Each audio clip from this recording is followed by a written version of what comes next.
it was scary. I mean, it was rolling the dice. I mean, I was walking away from guaranteed income that was fairly substantial, and all these things that most people consider items of success, but in the long run, they're just things. Yeah, it's like you had to choose between your personal values and the guaranteed income. Exactly, exactly, and best thing I ever did.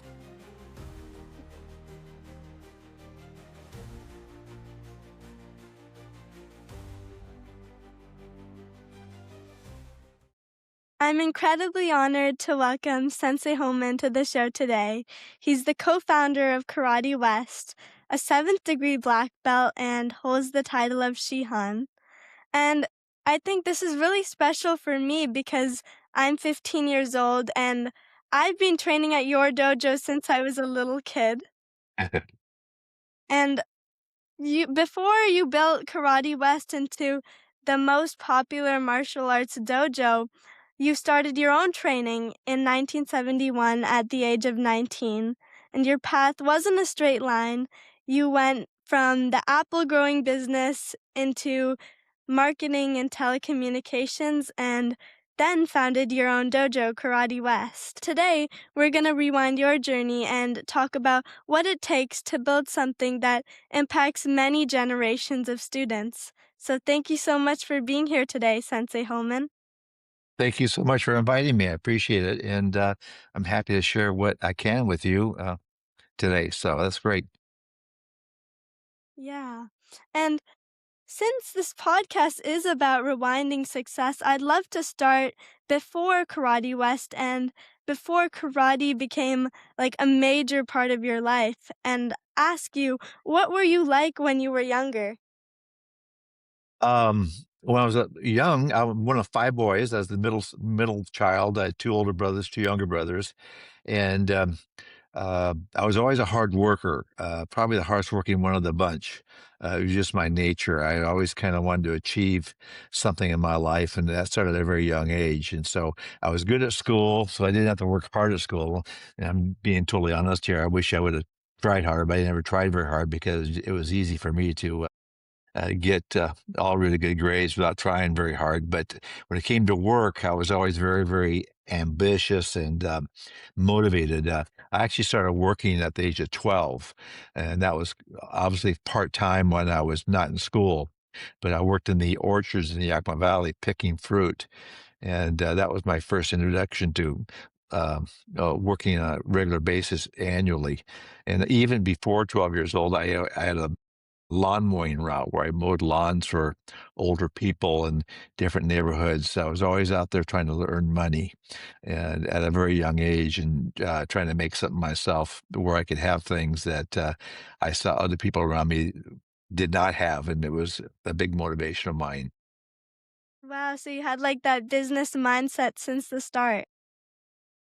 Yes, yes. My father and my mother both were not very educated people due to circumstances in life.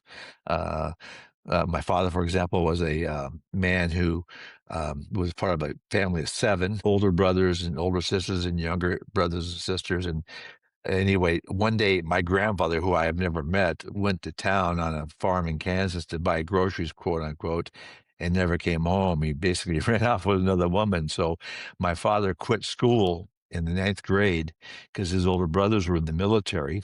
And so he was the oldest boy at home. So he quit school to go to work to help support the family. And because of his limited education, he had, very um, hands-on type jobs with, very physical type jobs. And so he worked his whole life very, very hard and never could acquire much because of his limited education. But he was a very hard worker, very honest man. And so I looked at him and I think I got the hard working from him, but I also didn't want to repeat his life because he was, um, didn't get to do a lot. And he, um, because of his circumstances. And so that made me motivated. I believe in life, you're either motivated through inspiration or desperation. And he inspired me to be hardworking. He inspired me to be honest, but also I was desperate because I didn't want to repeat what he did. I mean, I remember one stretch where he went 7 years working, where the only day he had off in 7 years, he had 7 Christmases off. Otherwise, he was working, trying to feed his 5 sons. And so he was kind of the start of what got me going in the area of work ethic and performance. Wow. And did that show up a lot in your younger life? Like, the hard work? Yeah, it did. I mean, when my brothers were out, having summer vacation from school, I was out working in the orchards or mowing lawns and things like this. And, um, so that was kind of like, it was kind of obvious from the very beginning that I was kind of cut from a different mold than they were. They were more carefree than I was. I was always more concerned about the future. What role did high school play in shaping you after that? Did you continue working? Yes, Um, I did work through high school. Yeah, I worked in grocery stores as in a produce department, and then a checker and a shelf stocker. I stocked the shelves, and so all through my teens, I did that. And what high school really did for me, though, more even than my work ethic, was helping guide me to avoid the wrong lane in life. I saw friends of mine, schoolmates, that were getting involved with the wrong things and making bad decisions. And I didn't want to replicate what they were doing because it was that, when I was in middle school and grade school, this is the 1960s, and then high school in 19, I graduated in 1970, but that whole time was, a lot of the Vietnam War, and there was a lot of drugs everywhere. And there are a lot of drugs today, but I saw friends of mine that actually, went south with their lives because of drug usage and making bad decisions. And I actually lost my best friend to a drug overdose when he was 19 years old. And we were best friends from sixth grade all through high school. And he actually passed away from drug overdose. So that was kind of the impact that high school had on me. Again, classes came easy to me, so they weren't ever a top priority in regards to how I applied myself because I could do it without a lot of effort put into it. My effort was mostly put into trying to make good choices regarding my personal life and also my work ethic. yeah, and it would have been, like, so easy to fall into that trap of drug use and everything going around you. What made you not fall into that trap? It was fairly obvious how it was destroying people's lives. I mean, just you had these bright people that, had everything going for them, and all of a sudden they were, behaving not so brightly, or actually losing what they had, their actual life over bad choices, and so that was kind of the motivator there. Plus, you know, I had two brothers that. Uh, Later on in life actually passed away from the misuse of alcohol. And so I've had a lot of that in my life where I've seen that around me, and I wanted to make sure that wasn't the direction I took. Sad. And, like, did you have anyone there to support you or mentor you through this journey? Yeah, I think, people all have mentors from different areas of their lives, and I was no different. My very first mentor was probably my great grandmother. She was this amazing woman that lived to be almost 102, but she had a lot of things happen to her in life that weren't really good, tragedy type things. Were losing children in a house fire and a lumber mill accident and different things happened. But she always had this positive attitude. So she was a mentor in that regard. My first, and I had just school mentors, like teachers. Like I remember having an English teacher in 12th grade that was motivating me, an art teacher, and a math teacher, people that motivated me, that I was in their class, but they were, they showed me encouragement that, I could be as good as I wanted to be if I applied myself. So those some true mentors, but probably the biggest mentor in my life was my martial art teacher, the person I learned martial arts from starting at the age of 19. He kind of really guided me and showed me ways of um, approaching life that where if you put other people first, you have a tendency, take yourself out of that top position, and it's easier to be happy and satisfied and content when you're thinking about other people rather than yourself. Yeah, wow. And then did you always have martial arts prevalent in your life? Did you grow up with that or did he introduce it to you? Yeah, I actually got into martial arts because my 10th grade history teacher, a guy by the name of Mr. Lovins. Later on in life, he became a friend of mine, because he liked me in his class. I was kind of a class leader, but we became friends outside of school. And after high school, went to his house one day to visit him, just to see how he's doing on a summer day. And I'm sitting there in the kitchen with his wife at the kitchen table, and he walks in carrying this white uniform with a brown belt wrapped around it. And I says, "What is that?" He's, "Oh, I'm taking karate, and I got my brown belt today." And that was my first, you know, looking at martial arts where I first became aware of it. I'm like, "Well, tell me about this. What's this all about?" And he told me about it. And he was all excited. So that's how I met, my instructor was his instructor, and that's how it all started at 19 years old. Yeah. How did you get more into the karate journey?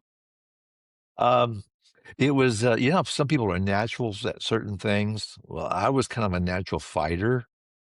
Maybe it's because I had 4 brothers, that we used to always thump on each other, and you kinda grew up defending yourself, but, from day 1, I could kinda fight the first day I walked into the dojo, and so when I started, I was like the kid in the class. There was a class of 32 men, males, and there were like 31 of them were policemen, state troopers. It was a law enforcement class that was being taught at the school, and I kinda snuck my way into that class as this 19-year-old teenager, and they kinda took me under the wing, and then, um, the training back then was quite a bit different than this in this day. There wasn't a lot of individual instruction on how to do things right. It was more like monkey see, monkey do. Watch the instructors do it the right way, and if you can figure out by watching them, then you're hard headed enough to stick around a long time, you might progress. And back then, also, there were only 3 belts when I first started. There was a white belt you began at, and then down the road, your first test uh, was a brown belt test, and then after that, went to black belt. Well, the problem was that there was a high failure rate at these different belts because there wasn't a lot of stair stepping on how to get from white to brown or from brown to black. And so when I tested for my black belt, uh, back then, 1 person out of 10 would pass the test, typically. And it was even worse for my instructor when he started. He started back in the 1950s. It was 1 out of 100 that passed first time. And back then, you could test for your belt once a year. And if you failed, then you wait a year and you test again. Well, it took him 5 tests to make black belt, my Wow. instructor. Yeah. And I failed my first test too. It was interesting. It was like, you know, I was very one-dimensional, but the only thing I could do was fight. The other things that was required for the test, I wasn't very good at because I didn't try hard enough at them because it was hard work and where fighting wasn't. But that was kind of what got me started was that I really enjoyed the sparring part of the class and doing the tournament circuit all through the 1970s and into the early to mid 80s. And that was a lot of this. That was kind of like my sport, and I did other sports in school. Like I was in track, and I did played soccer and did a little bit of basketball. But martial arts was really the sport I really gravitated to once I got into it at 19 years old. Cool. And then you did a lot of tournaments too, right? Yes. What would be like highlights from the tournaments that you did? Um, one year, I think I won like 7 grand championships out of about 8 tournaments. Um, and um, there was a guy that he's still around. He's out of Oregon, Dan Anderson, but he was known as Super Dan Anderson. He was like probably the best fighter in the West Coast of the United States. And through his career, he ended up winning about, I don't know, 60 some, 70 grand championships. And the opportunity to fight him three times, twice in tournaments, and once in a seminar.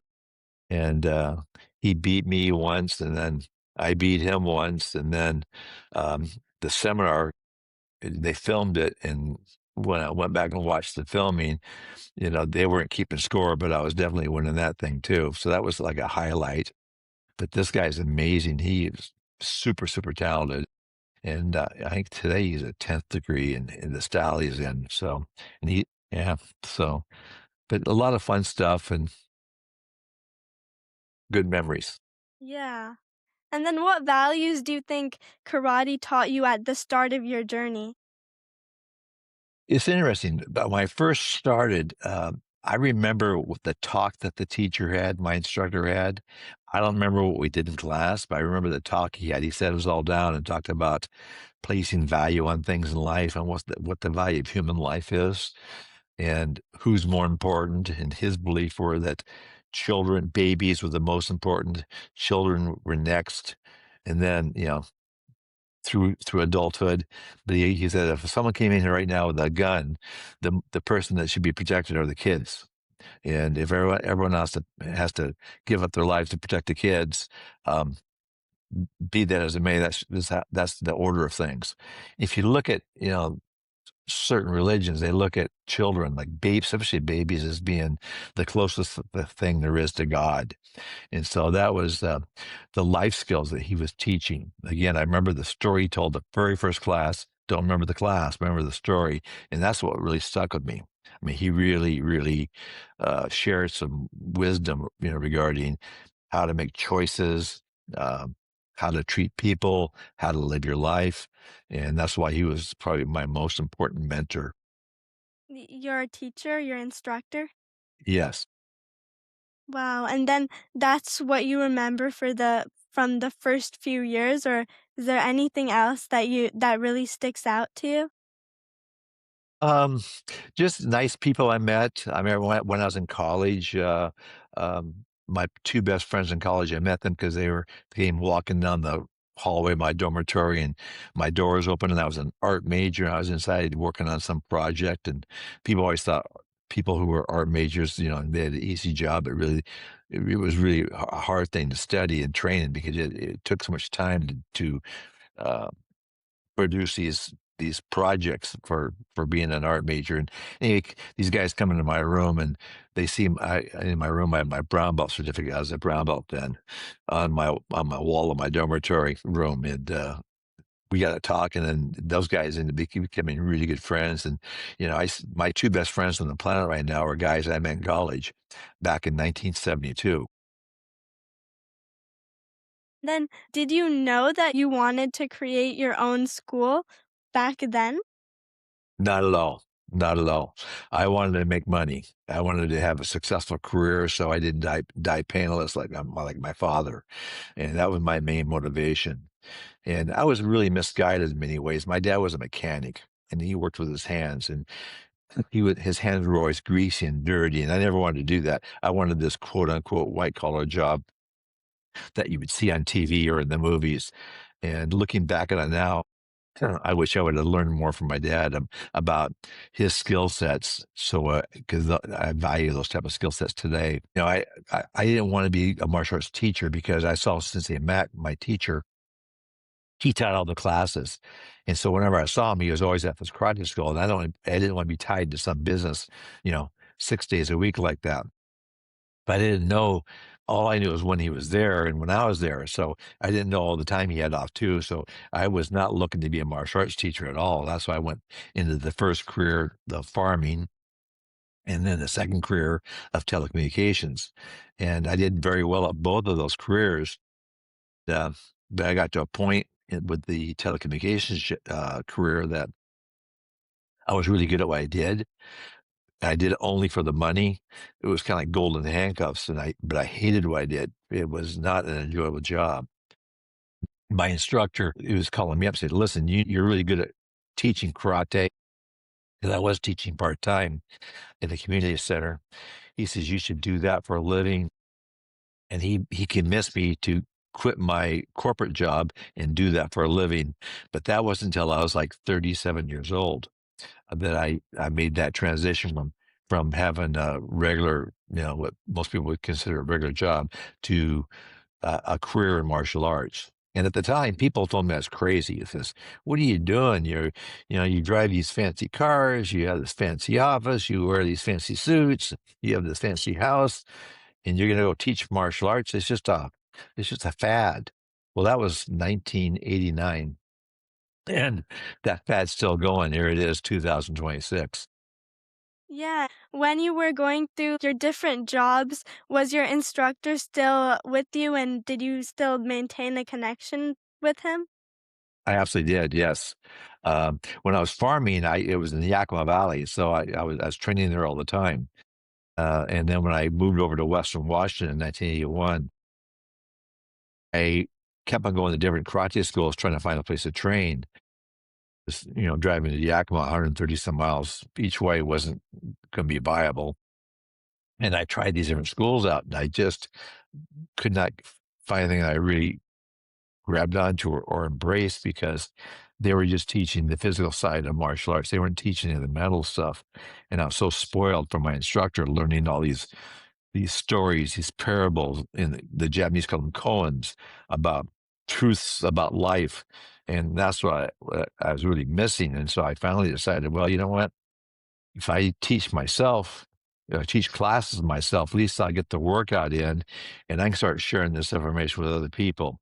I did that back in about 1985 after living in Western Washington since 81.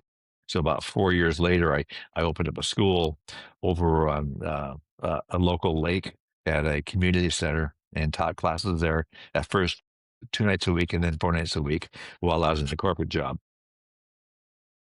Then did those different jobs that you did before, like your farming and then marketing and telecommunications, did they shape the way that you ran this martial arts school? Good question. Absolutely. The farming job taught me the value of giving everything 110% effort putting into it, which I've done my whole life, from mowing lawns to working in the orchards as a kid to working in the grocery store as a young adult before going to college. I had that work ethic already, um, but just reinforced it. And then when I went into work for the corporate world, I learned a lot of the business stuff, for as the business side of operating things. But more than that, it kind of taught me what not to do. Because I worked for a privately held corporation that was family owned. They're the largest in the state, but these people didn't have a lot of foresight or believe in their employees. And so um, there's they would do things that I would never do to an employee. And so I thought, if I ever have my own business again, I'll make sure I'll do this business stuff, but I won't do this other stuff the way they handle stuff. And and so that was kind of what I did. Is I applied business principles to my martial arts school, but also I put into that whole equation, here are things you do not want to do. Here's how you don't treat employees, how they're more important than you get more from a team than you do from yourself. And so, those are the types of things I learned. Then what values did you focus on? Um, just the same values that I kind of grew up with, being honest, being hardworking, being ethical. Um, you know, don't take something that's not yours. Be willing to give 110% effort to everything you try in life. Because if you do that, you'll find out what you're really good at. You'll find out what you're average at. You'll find out what you're not so good at. And so by working, doing more than was expected of you for the position, no matter what career it's in, if you apply that principle, you'll be guided to an area that you're really good at. And I find that if you are really good at something and you put 110% effort into it, you'll most likely become great at that. The difference between great and fantastic is like a small, minuscule little tweaks here and there. And if you realize what those things are, you can become something pretty special if you combine it all together and you have a team behind you that has the same vision as you do. That's amazing insights. Was there any other schools that focused on not just the physical aspects, but the values that students learned, or were you one of the first ones? I don't for sure. I don't know. It's my conjecture that I was one of the first ones. A lot of people talked about it in their ads and things way back when, but you didn't see it much in the schools. It was just kind of a marketing ploy. And the reason I know that is because once I got to a certain level of success in the martial arts world, other organizations would hire me and have me come into their groups to train them. And that was one of the big things that I would work with them on. I mean, I've trained martial arts school owners all over Europe, um, Germany, England, all over, Australia, Mexico, all over America, and now as business owners, martial arts school business owners have gotten smarter, they're now applying proper business procedures to their schools, and they're also implementing these techniques that create what I call a black belt between the ears, where they, become a better person. It's not just about whether you can defend yourself, because most defenses you'll need in your life are solved with your brain, not with your fist. And but back in the earlier years, that wasn't too very common. I mean, there's even to this day, there's things that we do at our school that my instructor and I came up with in 1989 that I know of no other schools do, and I know you're aware of it, like the College Scholarship Fund. Started this in 1989, basically telling our boy and girl students that once they become black belt and once they go up to college or university or a trade school or a vocational school, if they want to, they can apply for simply by training with us and being a black belt and maintaining a grade point average of 3.0 or higher. Well, they can apply for and receive a college scholarship. And back in '89, it was like $1,000. It wasn't a lot. It helped pay for the books the first year, but it's just a way of us showing them that we were serious about them getting good grades at school, and following a pathway that they're good at. And by getting good grades and being educated, you have many choices of which way you could go in your future. And so we wanted to have a scholarship there that would help out and say, you know what, we'll give this back to you to show you that, we mean what we say. And as of this May, uh, our organization's given out, I think, awarded 385 scholarships. And today Wow, they're that's amazing. yeah. Yeah, and today they're $2,000. There's still not a lot of money in today's value of money, but it's enough to help them out their first year with some of their expenses. And we're quite proud of that. And I know of another organization in the martial arts that does this. There might be some that I don't know of, but I don't know of any. And it's just again, we want to build black belts between the ears is our metaphor. So, Yeah. Karate isn't just about the fighting, but also everything combined. And that's like showing through the scholarship. Like it's also about excelling in life and academics too. absolutely. Our dream is the same dream of our students' parents for their children. We want our boys and girls to go off and become really good at something that they love doing. So they don't look at work as work. They look at it as a vocation that they enjoy, where they're looking forward to being great at something. My wife and I, between the two of us, our second marriage is. Um, we have 4 children, a son and 3 daughters, and they're all educated, they're all doing things they like, they're doing things they're good at, they're helping people. I mean, 2 of our kids are doctors, one's a vice president of large national firm, and one is in the medical data security industry. They're all really good at what they do, but they all excelled what they do, and they'll all tell you that a large part of it was their encouragement to excel at something. And they're all black belts, but we feel that what we taught them regarding performance and dedication and commitment and perseverance and tenacity and that never give up attitude where you get knocked down 7 times, you get up eight. That was the most valuable thing they learned on the floor of our martial arts school. So, So, and what do you think like a black belt means to someone today? um, an overachiever, somebody who's willing to commit and try harder than most people. I don't know what the stat is today. The statistics are. I do know that about 25 years ago, um, for every person on the planet, one out of 100,000 was achieved the rank of black belt. Very rarefied,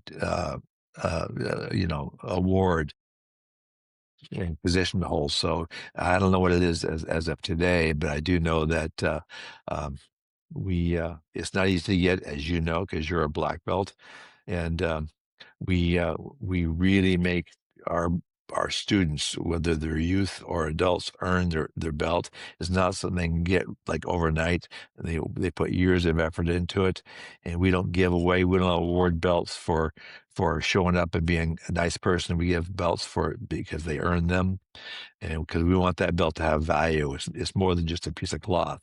It really helped develop a lifestyle about how you approach things in life. Yeah, I think for me, mainly it's taught me the value of personal growth and putting in so much effort because for me getting a black belt, it wasn't just like the 8-month journey of working on the kata, but it's been the series of improvements since this when I started. Right. Now, how long have you trained? I've trained since I was 3. Amazing. Yeah, yeah. Our kids were the same way, and a lot people have come to this process that way. Again, people outside of martial arts don't understand what it takes to get uh, um, that belt and how hard it is to get. And I've told members of the school many times, because I've been able to travel so much and interface with other schools and other styles all over the world, and train with other people, everywhere, Japan, Australia, Europe, South America, all over the place. Our black belts, I'm very proud of them. And I'd hold them up against any black belt on the planet in regards to what we put them through to get their belts. And so that creates character. Yeah, for sure. More than just like the strength and self-defense, like being well-rounded. Mhm.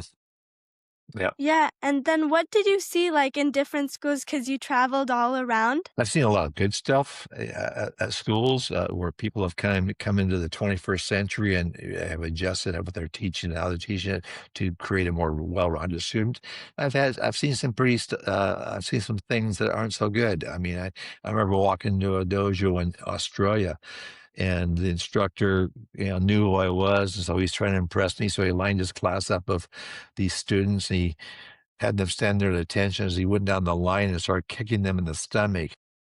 See how hard of Ah. a kick yeah, how hard of a kick they take, and I stopped him about 3 people in, and I said, "What are you doing?" He said, "I wanna show you how tough my people are." Well, these people they'd already kicked had tears coming on their faces. I says, "You're a jerk." And, yeah, I've had enough of this. I walked out of his school. I was gonna train there that night, and I just walked out and left.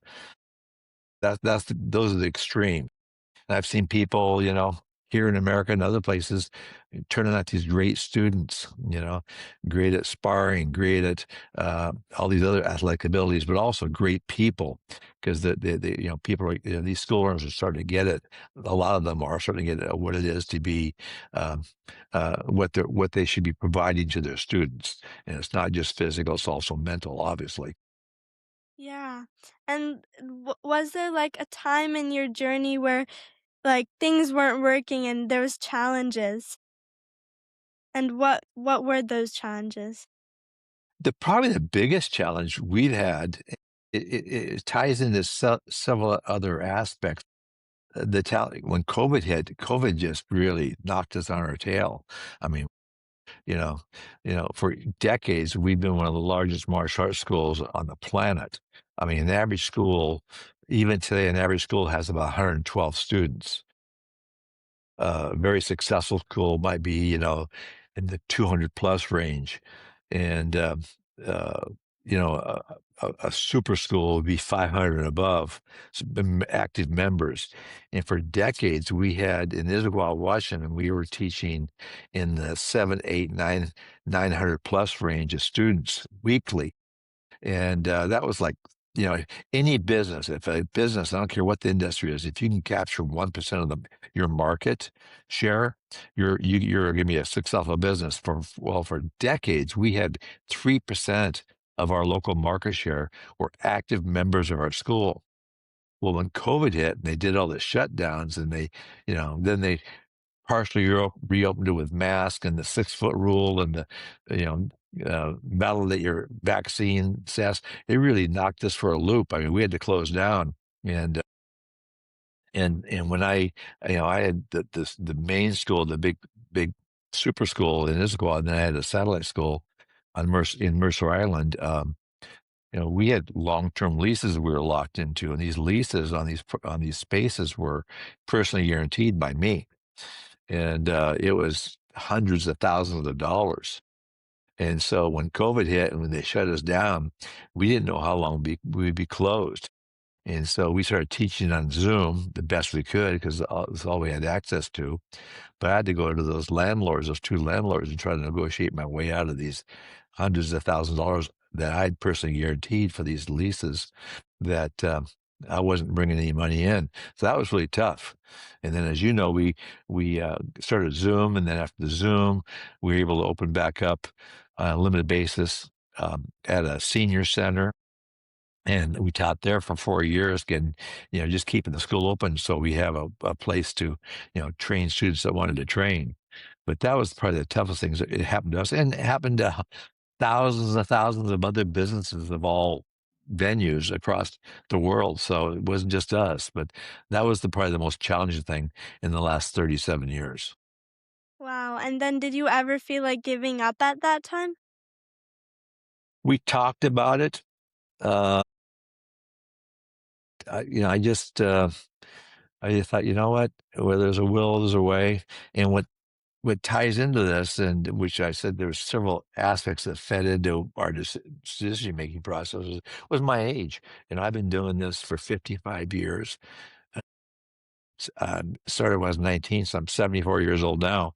Well, physically, I can't do the workload I used to do when I was, a younger guy, and so that played into the decision making. But we have built a solid team of really good instructors, and so I'm enjoying that now, and so uh, you know onwards and upwards. But the market has changed too now. The people there's always different flavors out there where people want to do different things, and different things have influenced martial arts training over the years. Years ago, it was like the TV show Kung Fu with David Carradine, and then it became the Ninja Turtles and the Power Rangers and the martial art movies, and a lot of it now is being influenced by UFC and the combat sports or full contact.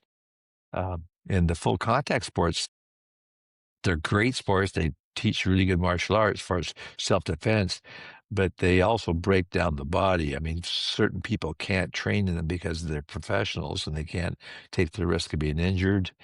And also then with children, you've got, issues going on with, severe injuries that can happen. So hopefully you know, that'll be regulated and kept a safe environment for training for people moving forward. So, And then what were your learnings when you started compared to how you do things now?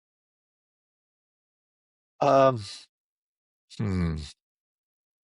when I started, it was just basically how to the very beginning was just trying to make enough money to get by on because, again, I quit a corporate career where I was vice president, director of marketing of this company and made a good salary and had great perks. I mean, um, and had all the things that went along with all that. And so when I decided to leave, because even though I was really good at the job was killing me. I was losing my eyesight. I just had massive headaches every day because I just disliked the job so much. And so when I left that, I sold my home. I cashed in my 401k, and I moved into a townhouse.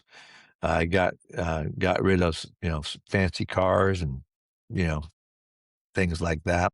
And so my first couple of years was simply hoping to make a living teaching martial arts, even though at the time all the so-called quote unquote experts were saying you're crazy, this will never work. And but when I did all this, I put myself in a position where um, I could support the business myself for about 3 years if I had to. So that so I wouldn't be forced to do that. I went down and I was at that school that I built out in Issaquah, Washington. I had lived there. I was there 7 days a week, just in case somebody might want to walk in my front door of my business and become a member. And I wanted to make sure I didn't miss anybody. So that was the big thing back then. It was just basically initially survival. And then at that point, it all took off actually fairly quickly. I mean, within 90 days, I was out of the red um, as far as losing money. And then within 2.5 years, I'd outgrown that building I was renting, and had to move. And I moved into the second location, a new location, and closed down the first. And that first weekend, we had a grand opening. And to my surprise, we had 77 people come in and join the school that were waiting to get in because they couldn't get into the last school. The classes were all full. And so I gained 77 new students in 1 week in a 2-day period. When the average school has like 112 students. And that school there, we outgrew that school in about 4.5 years. Well, I stuck with that location for 5.5 years because I couldn't find a new location. And finally rolled the dice and moved from that location to another location 5 miles away. And the location I moved to had been prior to that death to businesses. Everybody that went out there and moved into that strip mall went out of business within a year or two. But I had no other choice. I needed to have a more space. And so I moved into that third location. And it was a strip mall of 24,000 some odd feet. So it wasn't huge. And I rented at least a quarter of the mall, 6,300 square feet of it. And at that location, over a 2-day weekend grand opening, we signed up 107 new students. It was Wow. crazy, just nuts. I mean, so and we never looked back. It was just that kind of an atmosphere. We've been very blessed that the public has been a huge support for us. Um, the local schools, early days, were a huge support of us. The police department was a huge support of us because they knew the good we were doing in the community. So we get a lot of word of mouth advertising. We grew exponentially because all these people that were training in our school were talking about us to their friends and family and neighbors, and we didn't have to do much external advertising. We just kind of grew internally because of word of mouth talking about us. But then again, when COVID hit, it changed, shut us down completely, and then partially, and then we had this small little location at a community center, senior center for 4 years. And so it kind of changed the dynamics of everything. But Yeah. then, as you know, about a year and a half ago, we moved into a new full-time facility, which is, in fact, this month is getting retrofitted for new mats. The mats that you're aware of, and they are getting replaced with the old, the nice tatami mats that we've had at the other locations. So. Nice. You went from so many different locations, and in the start, it was you put you put a lot of things on the line and left your corporate job just to pursue this. Was it mainly your passion that caused you to do it? Yeah, it was the headaches the corporate job was causing was the main thing. Plus, I was passionate about martial arts, and but it was scary. I mean, it was rolling the dice. I mean, I was walking away from guaranteed income that was fairly substantial, and all these things that most people consider items of success, but in the long run, they're just things. And again, the job. I don't want to speak too much regarding the cover job because it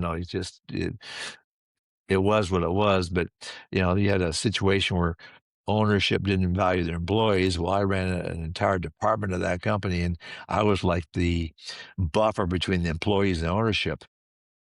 I could never let the employees know what ownership really thought of them. I had to put all these fires out every day, and it was like a big babysitting job.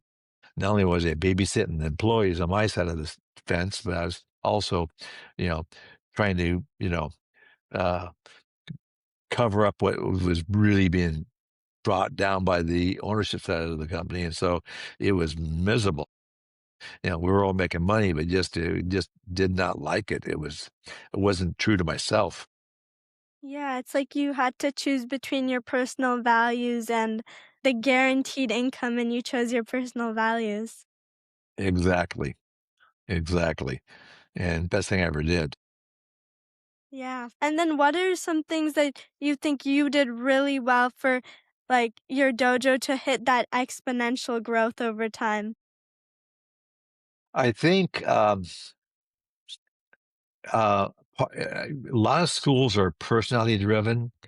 And my first couple of locations were that way where I was teaching everybody. I mean, when I had an assistant, um, his name was Ken, and he worked for me for 30 years. First, it was just me, and then Ken and I. And, he was my assistant. We taught everybody in school except for the little young kids, like the 3, 4, 5-year-olds. We had some women teachers teach them. But um, we're really good at communicating and we knew everybody. Not only did I know the students, I knew their parents by first name, knew their siblings. We knew everything about them. But they got to that point where there's only so much you could do. And so that at that point I had to learn how to delegate. And my first target was I wanted to get, if I could get teachers that I thought were 80% as good as I was, then I would be successful at creating the environment I wanted to create. But when they got to be 80% as good as I was, then I thought, well, why be satisfied with that? I want them as good as I am. And so we worked on that, training them and, developing them. And then when we got to the point where I felt they were as good as I was and my assistant, then we thought, well, why would we start there? Why not make them better than we are? So that was the next goal. And so I really think I have teachers out there now that are a better teacher than I was when I was teaching, even though I was very popular about it. But that's been kind of the formula moving forward. Like I feel the black belts that we're turning out today are so much better than the black belts of years ago. I mean, when I made black belt back in the 1970s, um, I made it like 49 years ago, earned my black belt. 50, 54 years ago, earned my brown belt. I was very one-dimensional. Now the black belts today, they're so much more talented than I was back then. And that all comes from not only what's being taught, it all comes from how it's being taught. And the teachers right now are they're really uh, building strong people in regards to multifaceted, multi-layered in their abilities. And so that's exciting. Yeah, and then what did you look for when you went to seek out instructors? Basically, a person who's a people person, a person that looks at the glass as being half full versus half empty, a person that is not afraid to smile, a person that wants to be a servant leader that they want to give. Their life is built around giving, as opposed to taking. A lot of people that in this industry in the past have been about, oh, look who I am, look what I have, look at my belt here, isn't this great? Don't you think I'm awesome? I didn't want any of those people. I don't want people who wanted to get on a soapbox and or a pedestal and be admired or looked up to. I wanted somebody that would be respected because of what they who they were, as opposed to what they could do. And so being a highly skilled martial artist was not top of the list when it came down to the punch list of what I was looking for an instructor. I wanted a person who was a had the attributes of a uh, of a teacher, someone who shared knowledge, somebody who uh, wanted to make things better. And if they're on top of that, if they're good at martial arts, that's great. But that wasn't my number one priority. So I wasn't out looking to hire uh, tournament champions. I was looking to hire good people who like people. Yeah, and I think that's also why when you see all the black belts in Karate West and the higher level belts and also the lower level belts building their way up, you find all these values in them that all the senseis have taught them and also shown to them. Yeah, there's a real community there. People, they walk into our school and they know that they feel safe. Our goal is that, and I talk to the teachers all the time about this, is, I want students to walk in here and when they leave, they go like, you know what? This is the favorite place I've been this week. I feel safe here. I feel welcome here. I feel friendship here. I can let my guard down here. You know, no one's gonna make fun of me here. That's really what we want our school to be about.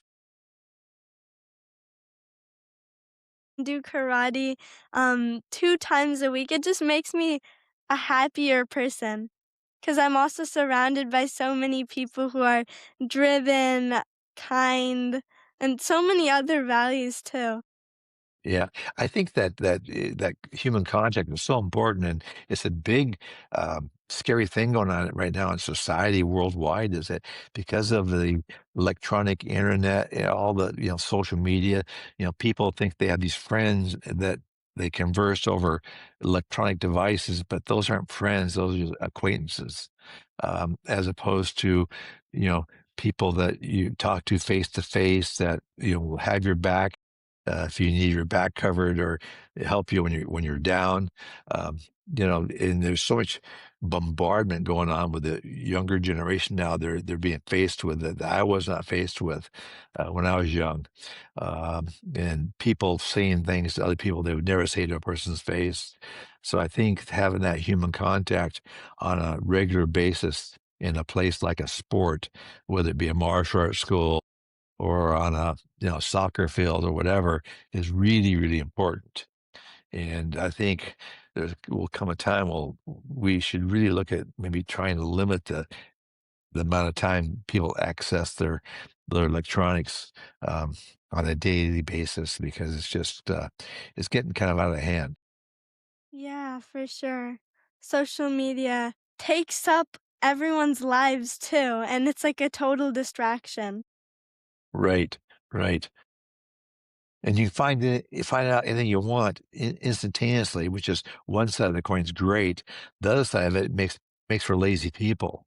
I mean, my wife is not she's American, but she came from Iran originally, and she lived there as a young girl when the Shah of Iran was still in power, and it was like a westernized sort of country back then.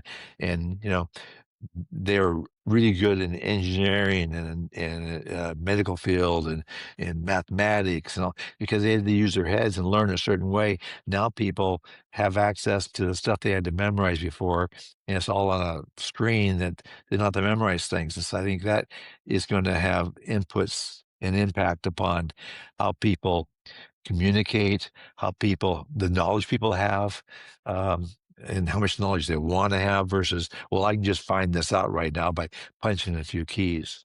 So I think that is affecting society too. Yeah, and definitely. And then, like, shifting to high schoolers more, what do you think, like, are some skills that they should learn and some things to also stay away from? Um, I think they should learn empathy. I think they should be virtuous. I think they should be honest. I think they should be inclusive and always want to be there for people who maybe aren't being treated the same or at the same level as other high schoolers, because high schools a lot of times is about cliques and groups and who's popular, who's not popular. Um, I guess those are the things they should be doing, and the things they shouldn't be doing is any type of negativity on social media, any type of pathway towards illegal things, bad decisions, doing things that they know their parents wouldn't want them to do, and being strong enough to be that person that says no when the pressure's on by their peers. Because again, your peer group has more influence over you than even your parents during certain parts of your life if you are raised a certain way or influenced a certain way. And if you don't have the proper framework or proper foundational upbringing to resist that peer group, which many times can be a negative situation, that's a real dangerous situation out there for high schoolers. And again, high schoolers are facing things that prior generations never had to face. But there's been past too where in history where high schoolers had to face things that the present day high schoolers aren't facing, like the advent of world wars. I remember being like in middle school. Back then, we called it junior high school, and everyone around America was building bomb shelters in their yards and backyards because of the threat of nuclear holocaust. And I remember being a young boy, and I'm by 10, 11, 12 years old, going to sleep at night worrying about a nuclear bomb. And so there was pressures then too. They were just, they were different than the ones they have now. And the ones now are just as real as the ones that were then about, things going awry and people making bad decisions. So there's a lot of things going on out there. And that's why I think it's really important to have a strong family unit and also strong mentors and role models that boys and girls can learn from. And adults can learn from. I mean, I have a black belt that worked for a large aerospace company for years building, cruise missiles. And because of her training in martial arts, she decided to go a different path and quit that because it wasn't lining up with her or with her values, her ethical and religious values. And she ended up becoming a consultant for universities, doing something totally different. But she got the courage to do that from just some talks she heard in our classes. Yeah. And it's crazy that like every night you went to sleep scared of what could happen to you. How did that affect you? I just, I think it toughens you. I mean, that's not isolated to just me. Obviously, it's like Yeah. worldwide. A lot of people. I mean, people go to sleep in a lot worse situation. I mean, look at that. Millions of people go to sleep every night with hunger in their stomach, or don't have a roof over their head, or don't have proper medical care. I mean, there's always something out there. But that's where I feel that um, if we as individuals can become really good at what we do, become successful at what we do, then we can contribute and be on the side of giving back as be on the side of taking. And the world become a better place, the more of these type of people we can help create. Final few questions. Like if you were 14 again today, what would you do differently? Um, hmm, Interesting question. You know, the past is history, the future the mystery, and the present's a gift. That's why they call it a present. You know, um, I don't know what I'd do differently. All I know is that what happened, the experiences that I had, the choices I made, were they all good? No. Were they all bad? No. But they created the person I am today. And, the things I'm proud of today is I'm proud of them. the boys and girls we've trained over the years, and if we've had any positive effect on them at all. I'm proud of my children. I'm proud of my family. Um, I'm proud of my country. Um, so I don't know what I'd change. Um, there's there's the dreams you have when you're younger, like, "Oh, I wish I would become a pilot, or I wish I would become an architect or whatever." But it all works out. Like we're kind of in a place where we need to be sometimes, regardless of what you're doing. That's great advice. And then some few closing questions.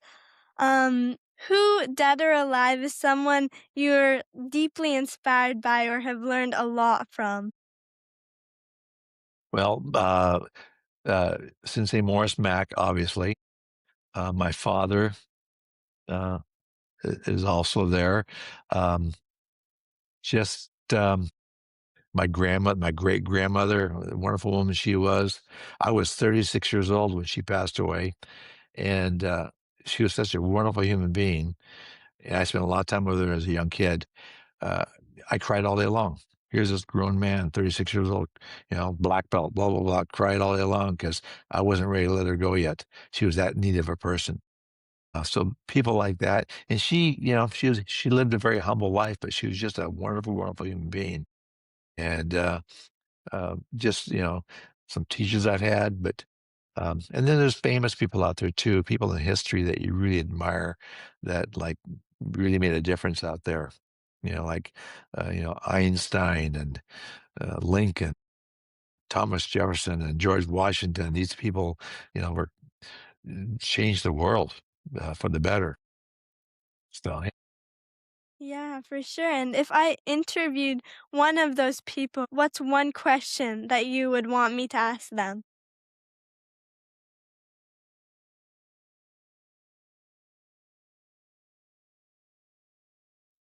I think who I'd ask first, who the person would be. I think it'd be my dad because I was 21 years old when my father passed away, so I never really knew him as an adult, and I had a lot of respect for him for how hard he worked raising 5 boys, and I never went without clothes. I never went without food. I always had a roof over my head. I knew how hard he worked to make that happen, and how he had these very, very humble dreams in his life. His dream was to retire someday and get a motorhome and drive around America and visit America. He never got to do that because he was 48 when he passed away. And because of him, it shaped who I was in regards to obligation to family.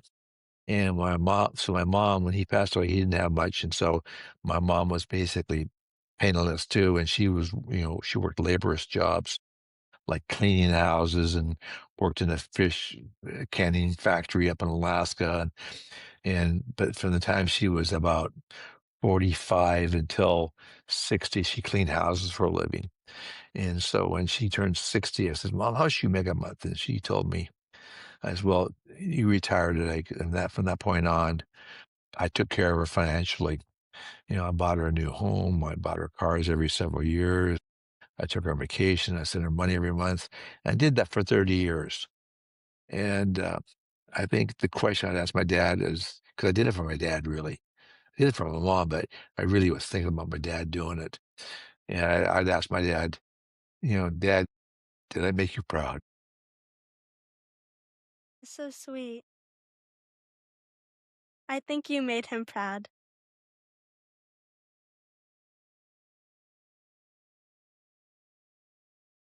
Well, thank you so much for being here with me today. I learned so much about you. Well, thank you, Reva. I appreciate it. Thank you for the opportunity, and good luck with what you're doing there. And you're doing the great things. You got so many things to be proud of in your life. I mean, it's amazing when you guys make black belt and we read your bi biographies. It's like just blows me away how smart you guys are and how much you've accomplished. So much more than I did when I was your age. And you have a great future ahead of you. And I'm very proud of you. Thank you so much. Okay, dear. Okay, bye bye.